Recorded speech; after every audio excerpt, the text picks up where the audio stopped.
Meu nome é Jonatas Borges e hoje nós vamos falar sobre. O objetivo é falar um pouco sobre o Manifesto Ágil. A gente vai escolher entre as 12 opções que a gente tem aqui de princípios. Ele está na tela para a gente poder ver. A gente tem aqui 12 princípios, dos quais a gente vai tratar apenas um, para poder fazer um comparativo entre as metodologias XP, Kanban e Scrum.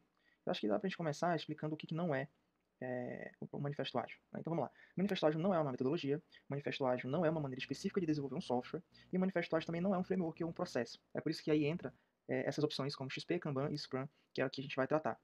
Então, nós vamos escolher entre os 12 princípios o primeiro. Nós vamos procurar saber como é que funciona o processo, né, de entrega contínua entre essas três metodologias. Né? Então, um dos nossos princípios da metodologia ágil é a maior prioridade em satisfazer o cliente através da entrega rápida e contínua.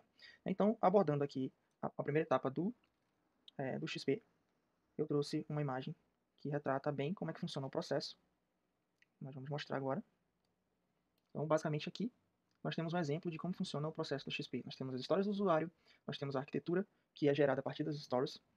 Além dessa arquitetura, nós temos o processo de Release Planning, que é um planejamento de todas as funcionalidades extraídas das histórias do usuário. E através dessa lista de requisitos em mãos, nós temos a etapa de interação, e dentro dela está a etapa de desenvolvimento. Então, basicamente aqui, a gente tem a etapa de correção de bugs, né, após o desenvolvimento. Podemos ter também a programação em pares, é um padrão da metodologia XP, padrão de codificação, ou seja, o código ele precisa estar legível e entendível, para que todos possam entender. Nós temos também a refatoração nessa etapa de codificação e desenvolvimento. E após a etapa de desenvolvimento, nós temos a etapa de aceitação do cliente. Então, basicamente, é feito alguns testes. O TDD entra nessa etapa também, para que a gente possa saber se o que foi desenvolvido vai ser aceito ou não pelo cliente ou pelos stakeholders. Todos os envolvidos vão estar cientes do que foi codificado, se está funcionando ou não, e se atende os requisitos. Então, uma vez que, que é feito a aprovação desses aceites, nós temos o lançamento, né, um pequeno lançamento de uma nova funcionalidade. Então, esse é o fluxo de um processo XP, e aí agora nós vamos ver um pouquinho de como é que funciona o Kanban. Então, temos outra imagem que explica bem como é que funciona o Kanban, e ela está aqui. Então, basicamente o Kanban, ele prioriza, né, a finalizar a tarefa que você começou a fazer. A gente tem aqui, por exemplo, um quadro que mostra para fazer as atividades, quais são as atividades que a gente tem para fazer, né, o planejamento das atividades, a execução, a revisão, o ajuste e o feito. Então, ela tem um jeito um pouco diferente de mostrar as atividades como em comparativo com a XP, como o fluxo da XP, né, mas no Kanban a gente consegue ter uma percepção geral bem interessante aqui de como que ele enxerga, né, cada atividade dentro do quadro dele, do quadro do Kanban. Então eu citei aqui, eu vou citar aqui alguns princípios, né, para a gente entender melhor como é que funciona. Então, entre em acordo, né, com a sua equipe para conseguir que mudanças sejam progressivas e incrementais. É importante frisar que aqui a gente sempre está buscando uma entrega contínua das atividades. Né? Respeite o processo atual, os papéis, responsabilidades e títulos. Né? Então, dentro de cada empresa existem responsabilidades, né, cada um com o seu cargo e função. A gente precisa respeitá-los. Incentivar atos de liderança em todos os níveis. Né? Isso aqui é um dos princípios do Kanban. Visualizar o workflow, como vocês podem ver, a gente consegue ver. Gerenciar e medir o fluxo, ele é muito bom para isso, exatamente por causa do quadro. A gente tem uma melhoria, né, um melhor controle do acompanhamento das atividades, através de forma visual, como vocês podem ver.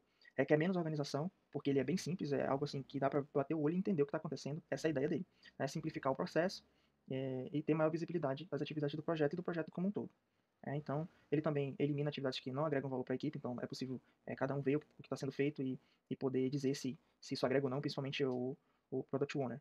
Se a pessoa que entende das regras de negócio, ela pode olhar e ver se aquilo faz ou não sentido fazer, ou se para remover de lá, caso seja necessário. Então, acho que melhora a motivação e desempenho da equipe, uma vez que a gente tem uma interação com os quadros, com os cartões, quer dizer, então a gente consegue movimentar esses cartões entre os quadros, e a gente consegue ver um progresso das nossas atividades. Bom, eu trouxe outra imagem aqui, falando um pouco, exemplificando usando o uso de uma ferramenta que explica bem, que é o Gira, de como que funciona. Então essa aqui a gente tem um exemplo, né, de uso do Kanban no Gira. A gente consegue ver, por exemplo, as colunas, né, como To Do. A gente tem aqui em Progress, Code Review e a última coluna que é Done. Então a gente consegue ver essas movimentações das tarefas, né, durante a sua execução. A gente consegue movimentar os cartões. Cada um tem, como é possível ver, a atribuição do responsável, é possível mensurar a quantidade de tempo que essa tarefa vai ser executada. E esse controle é muito útil na hora de você fazer uma extração de um relatório, por exemplo, para saber quanto tempo foi que demorou, quantas pessoas trabalharam no projeto. e é sempre muito bom, muito útil para metrificar, né, para fazer um planejamento futuro das atividades. A próxima que a gente vai abordar é a Scrum. Então eu trouxe aqui essa imagem para a gente conseguir visualizar como é que funciona o processo do Scrum. Então basicamente a gente tem aqui uma visão geral, né, do projeto, onde o Product Owner ele vai estar ali interagindo com o cliente, né, com o cliente final, para extrair os requisitos. Né, é daqui que a gente consegue dar continuidade à etapa de Product Backlog, ou seja, o PO, que é o Product Owner, ele traz para a gente, né, para o time de desenvolvimento, para o Scrum Master, a lista de requisitos funcionais de todo o projeto ou de boa parte do projeto, e para a gente poder fazer uma mensuração no Sprint Planning. Né? Então, no Sprint Planning, a gente tem a etapa onde a equipe toda se reúne, tanto o PO, Product Owner, como o Scrum Master, como a equipe de desenvolvimento. Aqui o nosso objetivo é fazer um planejamento, né, uma mensuração das atividades que vão ser feitas, que vão ser entregues na sprint. A próxima etapa é o Sprint Backlog. Então, uma vez que a gente metrificou ou mensurou, né, as atividades que vão ser feitas, agora a gente vai selecionar elas para o nosso Sprint Backlog, que vai ser, ele pode durar, por exemplo, 7 dias ou 14 dias, 2 semanas, 3 semanas. O máximo que se sugere aqui é de 4 semanas para uma entrega de uma Sprint Backlog. Então a gente tem aqui o ciclo de desenvolvimento, a gente tem o ciclo de testes, a gente tem os nossos entregáveis na próxima etapa, e nós também temos na Sprint Review aquela etapa em que a gente vai verificar se aquilo que foi desenvolvido de fato vai ser aceito, né, pelos nossos clientes, pelos stakeholders, né, todos os interessados. Então, uma vez que é aceito na Sprint Review, a gente segue para a nossa Sprint Retrospective. Então, aqui a gente vê, por exemplo, o que deu certo, o que não deu, o que precisa ser melhorado, o que a gente precisa fazer para continuar, né, aquilo e replicar aquilo que deu certo de fato. Então, aqui a gente tem um resumo geral, né, de como que o Scrum funciona dentro da metodologia ágil, né, selecionando aqui o princípio que a gente escolheu, que é a prioridade em satisfazer o cliente através da entrega rápida e contínua, ou seja, micro resultados através de micro entregas. Então essa foi a apresentação sobre o Manifesto Ágil. Espero que vocês tenham entendido. Valeu!